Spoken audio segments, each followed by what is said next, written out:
All this extreme festival of motorsport action is proudly brought to you by G&H Transport and Car Care Clinic. Welcome back to Zwartkops after lockdown.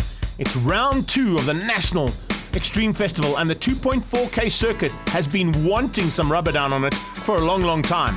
It's great to be back here, but no spectators yet, as we look forward to changes in the very near future that will hopefully bring all of our fans back and all the action. As you can see, conditions not quite what we wanted, 20 degrees Celsius, and track conditions a little bit cooler than what they'd like. The safety distances are in place, so are all the PPEs, as we get ready to go now for the Extreme Supercars, proudly brought to you by G&H Transport. Nice field of supercars out here, headed up by Franco Scribanti. The 997 Porsche seems to be on song now after the big break and getting everything right. Natal's Greg Parton is back in the house as well in the Dryzit Environmental Hurricane, and that Lamborghini will be looking to take on G&H's little bulls that are ready to go with Ricky Giannacaro, and we're on board with him as we head down towards the start line. Ben Morganwood on the outside there, just putting a bit of squirt on and got that machine of his absolutely lit up as they go down into turn number 1. Trans Africa Racing's Mark and Jonathan DeToy side by side, tucked in behind the Budnik Viper. Yes, that's the big V10 Viper who's squeezing into turn 2, looking for a way through there on Silvio Scribanti in the awesome all-conquering Audi. They come out there, a little bit of issues at the back end. Then Henry Gobi just running a little bit wide, but it's all about the Porsche at the front end. 997 and Scuderia Scribanti pulling away at the front with Franco leading things out. Here comes the battle between Ricky Giannacaro in the Lamborghini. Right on his tail is Jimbo, Big Dad all over the back of him, and Jim Giannacaro looking for a way through. Can't find it just yet. Partner in second place, holding off Silvio Scribanti, then Budnik, then Mark DeToy, Jonathan DeToy, and Ben Morganwood. Morganwood can't find a way through just yet on the 2 Ferraris. He's got Ricky Giannacaro closing him down. Big gap being opened up now by Franco. Look at the Dryzit Environmental Hurricane under attack from Silvio Scribanti as Scribanti starts to put the pressure on. 2 Ferraris flying through G&H Transport corner as they come to complete the first lap in anger. And remember, it's a slightly longer version of the racing that we have here on the day. These guys going at it for 15 laps and absolutely nothing in it between these top 3 cars as they try to close down on the leader. It's 2nd, 3rd and 4th place that is heating up. But the leader, Franco Scribanti, is pulling away rapidly. Silvio Scribanti, he's guys are looking for a chance, and the Audi a little bit further back there of Gobi as he starts to come up under a little bit of a maneuver through turn 2. Losing a little bit of ground though, but he's leading Class D ahead of De Roos. So there's a bit of a change-up that could potentially happen there at the end. Richard De Roos in the Porsche, remember, a big incident from him just before lockdown at the Speed Festival, and he's got that car all sorted out. Speaking of sorting cars out, this Audi is just turning into a big giant killer. And it's an ex-production car that we're racing there. And Silvio Scribanti with rear-wheel drive only. It's not an all-wheel drive version. Looking to now try and pounce and find a way through there on Parton. Parton just later on the brakes in the Hurricane. And the Dryzit Environmental man looking to have to go defensive at every single occasion now. And he'll have to be wary of the big V10 Viper coming along for the right. Big flames out of the Viper under the downshift for turn 1. The Viper now trying to pounce. Oh, lovely. Once again, great shot of the flames coming out of that car as they go down into turn 2. Parton runs a little bit wide there. That's going to give an opportunity possibly to Silvio. And looks like Ben Morganwood has found a way through on the 2 prancing horses. Mark DeToy ahead of his brother Jonathan. And the 2 Ferraris with no answer to the big gunner of Ben Morganwood. Ricky Giannacaro now can see the Silver Dream Racer just up the front end there of Jonathan DeToy. And he's trying to close things down now in the first of the G&H Transport machines.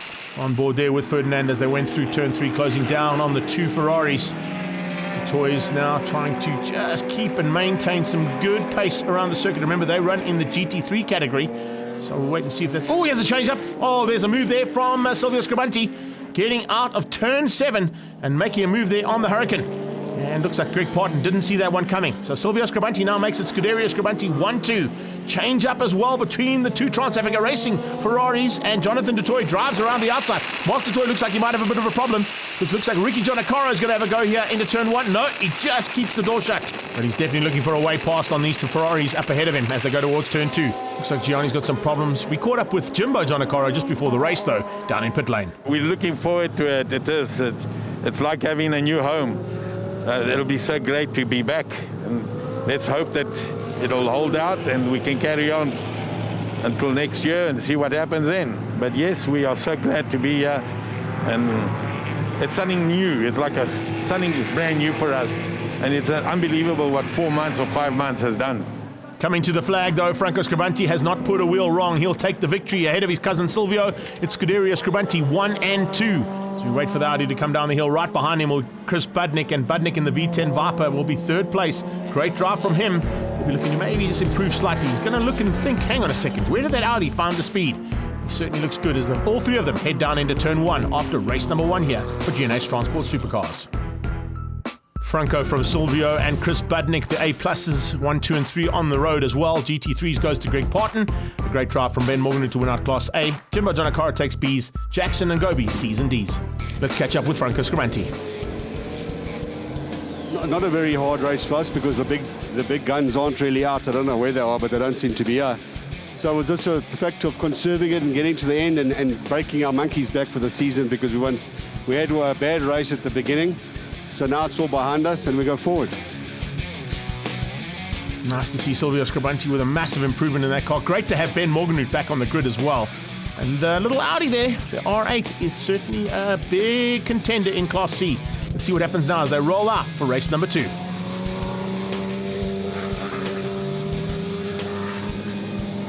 And Henry Gobi, final car onto the track. It's a rolling start as always for GNH Transport Extreme Supercars, and it's Franco Scribanti who will dictate the pace with Budnick alongside him. 997 versus the V10 Viper. Audi A4 right next to him. Looking for a way through early on will be Parton. Greg Parton had a fantastic outing in the first heat. Can he keep it all together now for race number 2? The two Ferraris tucked in behind Ben Morganroot as they go through turn 1. Oh, Morganroot with a wheel on the dirt. That's not the way you want to be starting things out there on Ben, but onto the brakes. And has he been caught and possibly passed? No, he hasn't. It's literally a Ferrari and Lamborghini arsenal coming up on his tail, looking for a way through there on the man from Ranfantine. Ricky Jonakora behind Mark Dutoy. Dutoy looks like just around the outside. Was that the Silver Dream Racer? Yes, it was. Jonathan Dutoy just getting ahead of his brother as they went through turn 3. Jimbo Jonakora now closing on the back end of Ricky Jonakora as they go through 4 up towards the top of the hill.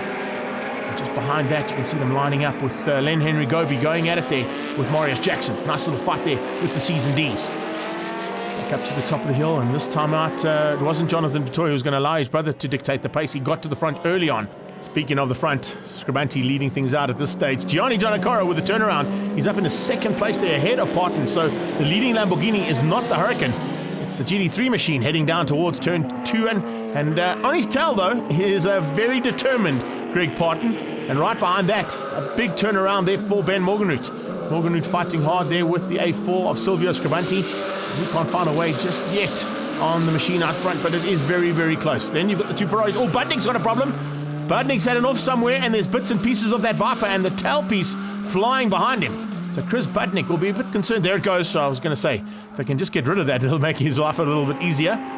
But he's got some work to do now. He was, remember, fighting here for about 4th and 5th, eventually up 3rd overall in race number 1. So it hasn't gone according to plan there for Chris Budnick in the Viper. Johnny Jonakora having a fantastic second outing here for race 2. And now Parton with big pressure being applied there by Scribanti.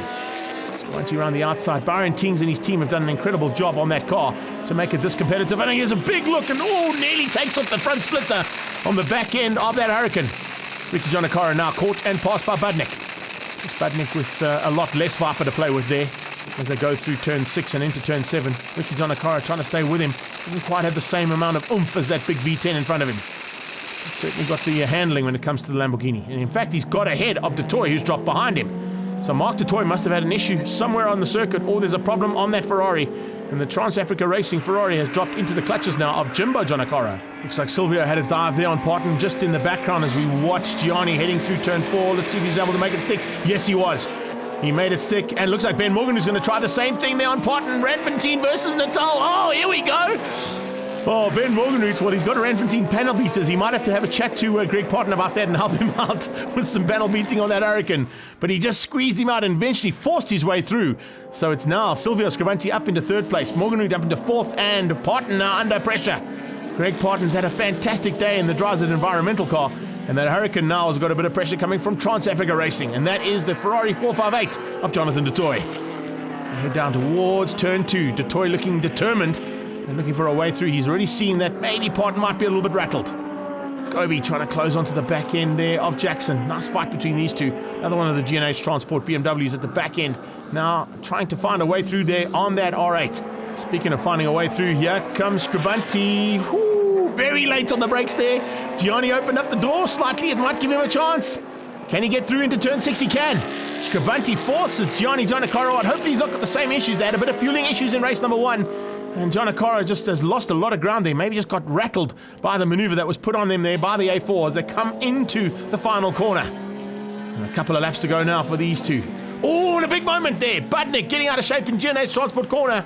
The Viper just spinning out and spitting everywhere. Hopefully he gets that going again. No, he's stuck. That Viper looks like it might have given up the ghost, and Budnik now stricken on the sidelines. Formation flying here for Scuderia Scribante. Look at that, Franco slowed down slightly to give Silvio a bit of a sniff. They'll go across the line. Line astern and side by side, brilliant stuff. And right behind them, it's Gianni Giannacaro hanging on for 3rd place and the win in GT3s ahead of Ben Morganhout, who'll take Class A's victory in 4th place overall. Confirmation of the two Scribantes at the top, Giannacaro and Morganhout, and Parton taking 2nd in GT3s. Let's catch up with the winner from the GT3 class, Gianni Giannacaro. Look, I started 6, and then I went through turn 1, and I had I had Silvio, I had Ben and Chris all on and Greg on the inside, and they lined up in turn 2. I just drove around the outside, and then something happened between Silvio and Chris, and I just managed to get around and put my head down and go. I broke away for a bit, and then Silvio caught me, passed me. But all in all, 3rd's better than not finishing last. So, no, we're happy with it. Just shout out to my crew, Segan, Josie, they did wonders with the car.